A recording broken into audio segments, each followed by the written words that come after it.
အားလုံးပဲမင်္ဂလာပါ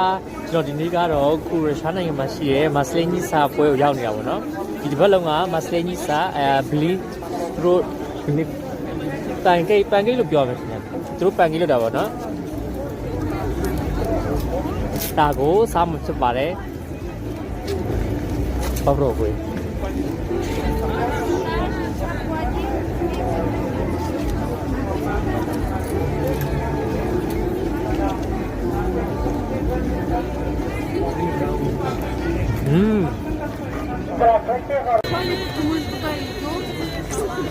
ခုမြတွေ့နေရတဲ့မြေခွေးလေးကတော့ရုရှားနိုင်ငံမှာရှိတဲ့မစလင်းကြီးစာပွဲမှာအများပြည်သူတွေပတ်ချံကိုလာရောက်လည်ပြနေတဲ့မြေခွေးလေးပဲဖြစ်ပါတယ်